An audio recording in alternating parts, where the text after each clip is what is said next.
Hi எல்லோருக்கும் வணக்கம். Mixer boss season 9 தமிழ். ஸோ இந்த வீடியோவில் நேற்று வந்து பார்த்தீங்கன்னா சாண்ட்ரா வந்து நைட்டு வியானா கிட்ட பேசிடலாம் அப்படின்ற மாதிரி ஒரு பிளான் வந்து எக்ஸிக்யூட் பண்ணாங்க. திவ்யா கிட்டேயும் வந்து சொல்லிட்டு நம்ம வந்து பேசிடலாம் அப்படின்ற மாதிரி யோசிக்கும் பொழுது, அதுக்கு முன்னாடி நம்ம வந்து கொஞ்சம் கிளாரிட்டி எடுத்துப்போம். வெளியே வந்து இன்டர்வியூஸில் இந்த மாதிரிலாம் கேள்வி கேட்பாங்களா? எப்படி கேள்வி கேட்பாங்க? இந்த கார் டாஸ்க் நடந்தது, நான் ட்ராமா பண்ணேன்னு சொல்லி கேட்பாங்களா? அப்படின்ற மாதிரிலாம் வந்து தன்னுடைய புருஷனான பிரஜன் கிட்ட சாண்ட்ரா வந்து அவங்களுடைய கருத்துக்களை வந்து கேட்குறாங்க. அதுக்கு அவங்களுடைய conversation plus Divya and Viana வந்தாங்களா?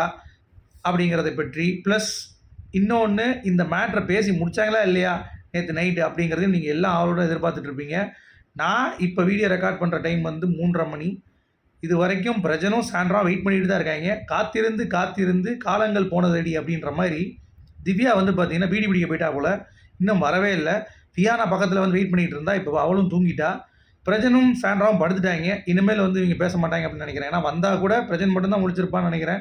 மிச்செல்லாம் தூங்கிட்டாங்க. வியானா எழுப்ப மாட்டாங்க. நாளைக்கு காலைல பேசிக்கலாம்னு சொல்லிட்டு விட்ருவாங்கன்னு நினைக்கிறேன். ஸோ நமக்கு தெரிஞ்சு நாளைக்கு காலைல தான் தெரியும் என்ன நடக்குது அப்படின்னு சொல்லிட்டு. சரியா? ஏன்னா அவங்க 2 பேரை வச்சு அந்த வீட்டில் 24 மணி நேரம் டைம் இருக்குது. வியானாவும் சாண்ட்ராவும் சேர்ந்து பேசுகிறதுக்கு உங்களால் முடியலையா அப்படின்ற மாதிரி தான் இருக்குது. இது வந்து வேடிக்கையாக இருக்குங்க நிஜமாவே. ஸோ என்ன கான்வர்சேஷன் போச்சு அப்படின்னு சொல்லி பார்த்தீங்கன்னா, சாண்ட்ரா வந்து பிரஜன் கிட்ட வந்து பேசிகிட்டு இருக்காங்க. வெளியே இன்டர்வியூஸ்லாம் வந்து கொடுப்போமா, எப்போ கேட்பாங்க, என்ன மாதிரி கேட்பாங்க கேள்விகள் கேட்டிருக்கோம். அது நான் ஒரு செட் ஆஃப் கொஸ்டின்ஸ் உனக்கு சொல்கிறேன், அது கண்டிப்பாக நம்ம டிஸ்கஸ் பண்ணலாம் அப்படின்னு சொல்லிட்டு இருக்காரு. அப்போது சாண்ட்ரா கேட்குறாங்க, பட் நம்ம ட்ராமான்னு பண்ணுறாங்கன்னு சொல்கிறாங்களே இங்கே எல்லாருமே, அந்த மாதிரி கேட்பாங்களா அப்படின்னு கேட்குறாங்க. என்னம்மா இன்டர்வியூனா பின்ன அந்த கேள்வி இல்லாமல் எப்படி இருக்கும், சும்மா என்னதே பேசக்கூடாது அப்படின்ற மாதிரி நமக்கு இருந்துச்சு.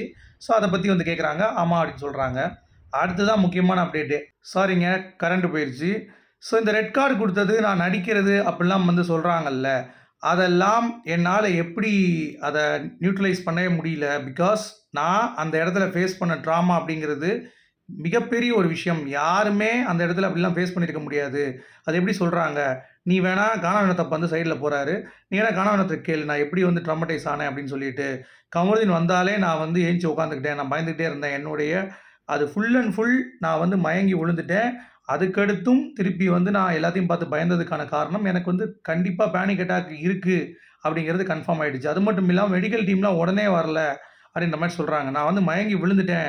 அதுக்கடுத்து அன்கான்ஷியஸ் ஆயிட்டேன். அதுக்கடுத்து விக்ரம் சபரிலாம் தூக்கிட்டு போய் நெறைய சொன்னாங்க. அந்த மாரி இதெல்லாம் நடந்துச்சு அப்படின்னு சொல்லிட்டு. ஸோ இவ்வளோ தூரம் நான் சொல்ற நான் எப்படி வந்து பொய் சொல்லுவேன்? இந்த மாரி வந்து நான் வந்து பொய் சொல்றேன். நான் வந்து இந்த மாரி பண்ணவே இல்ல. நான் வந்து நடிக்கிறேன் அப்படின்ற மாரி ஒரு விஷயம் சொல்றாங்கல்ல.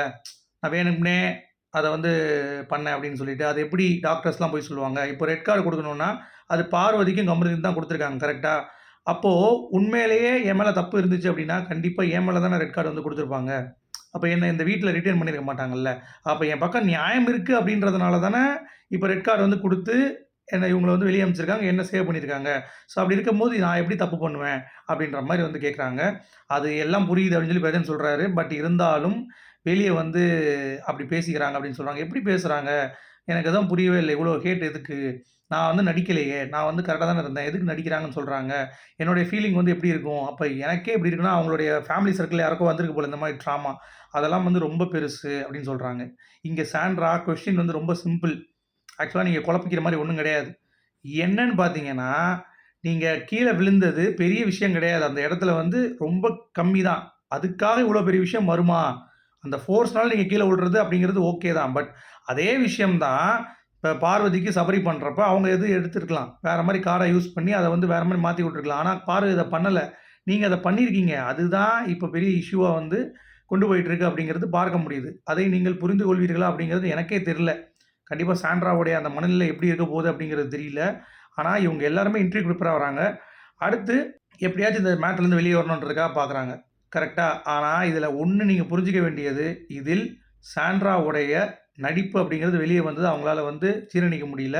அத எப்படியாச்சும் மேனிபுலேட் பண்ணி இன்டர்வியூல எப்படி பேசலாம்னு சொல்லி புருஷனுக்கு முன்னாடி நேத்து நைட்டு படுத்துட்டு மைக் இல்லாம பேசிட்டு இருக்காங்க. விதிமீறல். ஓகே. ஏன்னா திவ்யா போய் கூப்பிட்டு பார்த்தாங்க. திவ்யா வந்து வரேன்னு சொன்னாங்க. ஆனா வரல. லேட் ஆயிடுச்சு. வியானா வந்து வெயிட் பண்ணிட்டே இருந்தாங்க. தூங்கிட்டாங்க அவங்களும். இவங்களும் தூங்கிட்டாய்ங்க. அதுக்கடுத்து. ஸோ யோசிச்சு பாருங்க அப்போ.